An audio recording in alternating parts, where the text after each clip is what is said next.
Hiya crafters, Amy here with Amy's Wares, and I have a fun layering stamp card to share with you.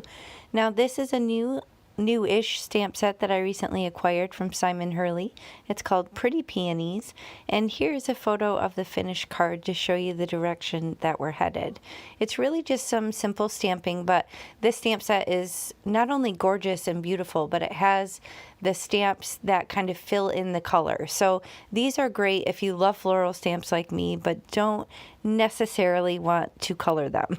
So you can absolutely do just the outline portions and then color them in with whatever medium of choice, or you could utilize the fact that this has the inner portions of the stamps as well, so you can kind of fill in that space and not necessarily feel like you have to color. So I'm just working through the composition here, stamping first of all some of the blooms and just the outlines, and you can see I'm kind of moving my card base around in my MISTI because I want the design to continue off the edge of the composition.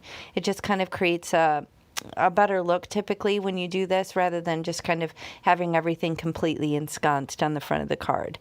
So I have these 3 blooms, which is a nice, odd design appealing sort of number. And then I'm just conditioning the inner portion because I want to stamp and fill in the color from the outlines. So I have some Catherine Pooler mini ink pads here, and I'm just starting off with various different colors. I don't really have a plan.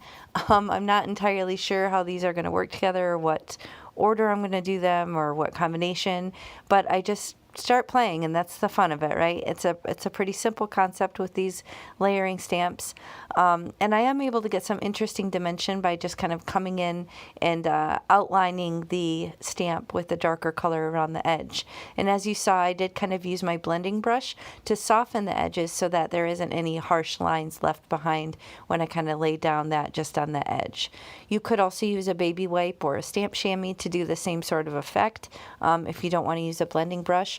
But I'm just cleaning it off in between and then realigning it up with the next bloom and going with the next sequence of colors. So very simple in terms of just lining it up. It's not hard to do. There's not any instructions per se, but it's pretty intuitive. You can easily line it up with the outline layer. So once I'm done with these blooms, I decide to kind of nestle in one of the sentiments from the stamp set, as well as some of the leaves, and I decide to just stamp those in black. I don't think that there are inner fill-in portion layers or whatever. I don't think that those exist in the stamp set, or even if they did, I think I just decided to just leave them black and white because I felt it was more interesting that way. So sometimes I struggle with the right hue of green. I don't know if you guys ever struggle with that, but sometimes when I'm just kind of willy-nilly with my colors, I find that picking the right green that matches can sometimes be difficult. So if you struggle with that, then maybe just consider just doing black and white. Or sometimes I'll even do something kind of a little strange, like maybe like a teal color, or even just a gray. Sometimes a gray, if you're filling something in solid for leaves, can have kind of a striking, unexpected design effect. So just think outside the box. It doesn't have to be perfect. It doesn't have to be any specific true to life sort of flower, bloom, or color. So just have fun with it and play with what you want to play with from your crafty stash. So here I'm just laying down some resin droplets and some liquid glue just to attach them to the card.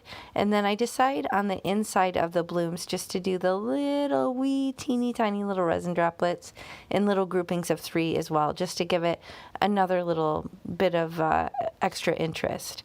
So overall, this is pretty flat. The only dimension is just the resin droplets. Otherwise, it's just single layer, and I was working directly on the card base. It's a 120-pound accent opaque cardstock that I'm using, and I'm just using my jewel picker here just to kind of pick up these teeny tiny little resin droplets and lay them in the inside of the bloom. So here I'm nearly done. I'm on the last one, but I will link all these available products in the video description box below. If you expand and scroll down, you'll find those details and those links. And if you do follow those links, I may make a small commission at no additional cost to you. So that really does help me out and help support my channel. So I really appreciate it. But that's going to finish the card. I hope you enjoyed this and found some inspiration here. If you did, please hit the thumbs up and consider subscribing. And I'll catch you next time. Thanks for watching. Bye.